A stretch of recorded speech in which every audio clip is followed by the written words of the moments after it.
To IAS PCS master class. देखिए friends, वर्णमाला यानी कि जो हिंदी का वर्णमाला क्रम है, वर्ण तालिका, इससे यूपी ट्रिपल एससी पीटी परीक्षा में, वीडियो परीक्षा में और VPO यानी ग्राम पंचायत अधिकारी के साथ साथ RO ARO और अन्य प्रतियोगी परीक्षाओं में कई सारे प्रश्न बनते हैं। यहाँ पर मैं आपको बताना चाहूँगा कि अगर जो हिंदी की वर्णमाला है, जिसको आप लोग वर्ण तालिका के नाम से भी जानते हैं, तो यहाँ पर एक स्वर और एक व्यंजन दोनों को मिलाकर आपकी जो पूरी वर्ण तालिका है वो पूरी होती है।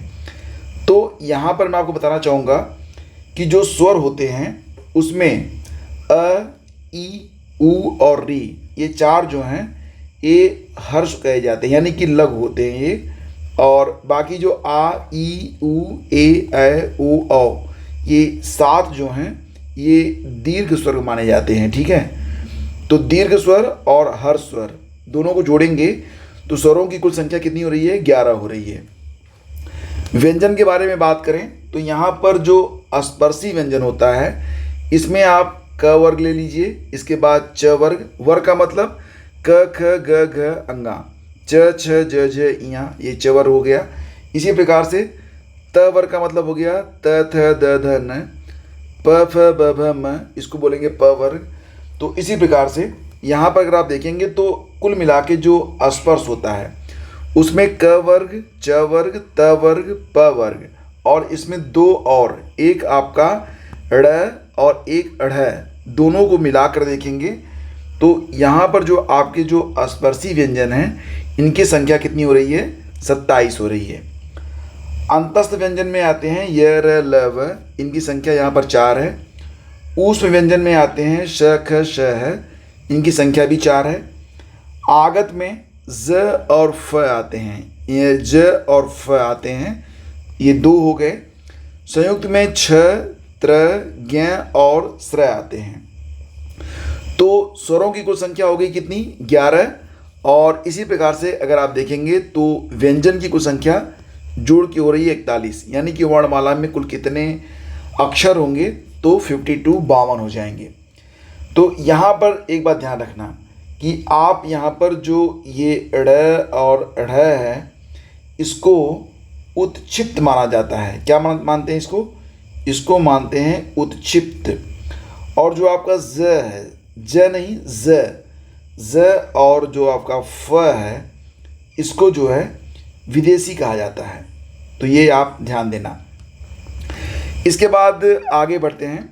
स्वरों का जो वर्गीकरण और उच्चारण स्थान है उसको एक बार देख लेते हैं। देखो फ्रेंड्स, यहाँ पर जो कंठ है, यानी कि कंठ से जिनका उच्चारण होता है उनको कंठ कहते हैं। तो इसमें अ आता है और आ आता है। वैसे देखा जाए तो अ हर्ष में आएगा, यानी कि इसको लिखेंगे हर्ष, और आ को क्या लिखेंगे? दीर्घ स्वर। ठीक है, हर्ष स्वर और दीर्घ स्वर। इसी प्रकार से तालव्य है, जिनका उच्चारण तालु से होता है। मुंह के भीतर की छत का जो पिछला भाग होता है वहाँ पर आपकी जीभ जाती है। तो ये हैं आपके ई और ई। ठीक है, मूर्धन्य का मतलब क्या होता है? इसमें तो एक आएगा मूर्धा। मूर्धा का मतलब मुंह के भीतर की छत का जो अगला भाग होता है। जब आप री बोलते हैं तो आपकी जीभ कहाँ पर आ रही है? तो ये आपका जो तालु है वो आगे की ओर आ रही है, री बोल के देखो। तो इसी प्रकार से वो मूर्धा। ठीक है, और कंठधन तालु बराबर कंठ तालव्य, मतलब इसमें कंठ का भी प्रयोग होगा और आपकी तालु का भी प्रयोग होता है, जैसे कि ए और ऐ।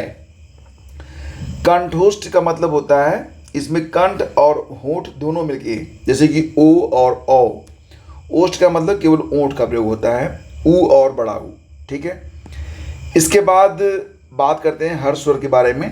तो यहाँ पर जिन स्वरों के उच्चारण में कम समय लगता है, लाइक एज अ, ई, री, ऊ। ठीक है, दीर्घ स्वर जिनके उच्चारण में अधिक समय लगता है, आ, ई, ए, ओ, औ, ऊ, etc। और मूल स्वर कौन कौन से होते हैं? 4 होते हैं, अ, ई, उ और री। ये मूल स्वर माने जाते हैं। अच्छा, कुल स्पर्श व्यंजनों की संख्या कितनी है? 27। ये मैंने आपको भी बताया था।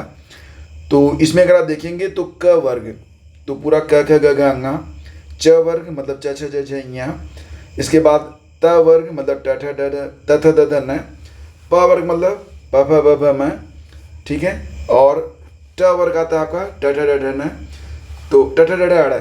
ठीक है, तो इसी प्रकार से यहाँ पर दो एक आपका ये देखो, इसको भी ड बोलते हैं और इसको ढ बोलते हैं, तो दोनों को जोड़ लोगे तो कुल ये अस्पर्श व्यंजन कहे जाएंगे। इनकी संख्या कितनी हो रही है? 27। तो आपको क्रम से कैसे चलना होगा? क वर्ग, च वर्ग, त वर्ग, ट वर्ग और प वर्ग, इनको जोड़ेंगे। इनकी संख्या कितनी हो रही है? 25। 2 ये जोड़ लो 27। ये 27 जो हैं ये अस्पर्शी व्यंजन हैं। ठीक, इसके बाद आता है आपका अंतस्थ व्यंजन। ये कितने होते हैं? तो अंतस्थ व्यंजनों की जो संख्या है वो कितनी है? ये है 4। कौन कौन से वर्ग ये होते हैं अंतस्थ व्यंजन? ये होते हैं आपके य र ल व। य र ल व ये अंतस्थ होते हैं। ऊष्म व्यंजनों की संख्या भी 4 है, जैसे कि श ख श है, ये ऊष्म व्यंजन कहे जाते हैं। तो व्यंजनों का वर्गीकरण और जो इनका उच्चारण स्थान है, इससे भी क्वेश्चन बनते हैं। तो मैंने आपको जैसा बताया कि कंठ से उच्चारण होता है क वर्ग का, क ख ग घ अंगा। मूर्धन्य, मूर्धा, मूर्धा समझ रहे हैं आप, मतलब मुंह के भीतर की छत का जो अगला भाग होता है, तो इसमें ट ठ ड ढ मतलब ट वर्ग पूरा। दंत, तो इसमें जो ऊपरी दांतों के निकट से त थ द ध न। ओष्ठ में प वर्ग आता है, प फ ब भ म। तालव्य में आता है च वर्ग, च छ ज झ ञ, और साथ ही साथ स और य भी, ये भी तालव्य ही हैं। वर्ष में आता है दंतमूल। ठीक है, तो यहाँ पर अगर आप देखेंगे जो वर्ष होता है ये दंतमूल। दंतमूल क्या होता है? देखो, आपको बताना चाहेंगे कि यहाँ पर जो आपका दांत और मसूड़ा होता है, ठीक है, तो जैसे कि स र ल। ठीक है, इसके बाद दंतोष्ठ होता है, दांत और ओठ, तो ऊपर के दांत और निचला होठ, जैसे कि आप बोलेंगे व। मूर्धन्य में आता है श या फिर ख, और स्वर यंत्री है का मतलब आपके गले का जो स्वर यंत्र है वो पूरा मतलब झंकृत होता है। और उच्छिष्ट में आते हैं ये 2 ड़ और ढ। समझ गए आप? इसके बाद आगे देखिए, अंतस्थ व्यंजन में य र ल व आते हैं। अर्धस्वर कहे जाते हैं य और व को। लुंठित व्यंजन ये र को कहा जाता है। पार्श्विक व्यंजन ल को कहा जाता है। ऊष्म संघर्षी व्यंजन ये हैं श ख श है, मतलब जब आप इनको बोलते हैं तो ऊष्मा महसूस होती है, तो मतलब ऐसा फील होता है। और बाकी मैं आपको पढ़ा चुका हूँ, जैसे कि उत्क्षिप्त ये ड और ढ हैं। अघोष व्यंजन क्या होते हैं? तो प्रत्येक वर्ग का प्रथम और द्वितीय वर्ण प्लस फ श ख श ये अघोष व्यंजन हैं। ठीक है, जैसे कि क वर्ग ले लिया आपने, तो ये क्या बनेगा? क ख ग घ और अंगा। तो प्रथम और द्वितीय ये 2 क्या हो गए? ये अघोष हो गए। सघोष में क्या होता है? तीसरा, चौथा और पांचवा ये जो होता है ये सघोष होता है, प्लस इसमें कुछ और भी वर्ण हैं, जैसे कि ढ़ ढ ज य र ल व ह, ये सभी स्वर सघोष हैं। इसी प्रकार से आते हैं अल्प प्राण व्यंजन। तो प्रत्येक वर्ग में प्रथम, तृतीय और पंचम वर्ण, ठीक है, ये होते हैं अल्प प्राण। जैसे कि यहाँ पर हम बात करें क ख ग घ अंगा, तो प्रथम, तृतीय और पंचम वर्ण ये क्या कहे जाते हैं? ये अल्प प्राण होते हैं। और वहीं पर जो ख और ये आपका क्या बनेगा? चौथा घ, ये ऊष्म वर्ण कहे जाते हैं। नासिक के व्यंजन मतलब जिनको बोलने में आपको नाक से आवाज़ निकालनी पड़ती है। अंगा, इया, ड़, न, म, मतलब नाक से आवाज़ निकलती है। कंठ व्यंजन मतलब इसमें कंठ का प्रयोग होता है, क ख ग घ अंगा। हिंदी में मूलतः वर्णों की संख्या कितनी हो रही है? 52 हो रही है। और अयोगवाह वर्ण कहे जाते हैं अंग और अह, ये अयोगवाह होते हैं। कई बार इससे भी प्रश्न पूछे जाते हैं। तो फ्रेंड्स, ये आपका जो है कंप्लीट आपका जो है वर्णमाला क्रम मैंने आपको यहाँ पर डिस्कस किया। अब जो अगला टॉपिक होगा वो संधि पर आधारित होगा, यानी कि आगे पढ़ेंगे संधि के बारे में। तो पूरी जो पूरी की पूरी आपकी वर्ण तालिका है हिंदी वर्णमाला की, उसमें जितने भी टॉपिक पूछे जा सकते हैं सारी चीज़ें आपने यहाँ पर देखी हैं। अगर आपको ये सेशन पसंद आया तो प्लीज़ लाइक और शेयर कीजिएगा। मिलते हैं आपसे अगले वीडियो में। Thank you so much.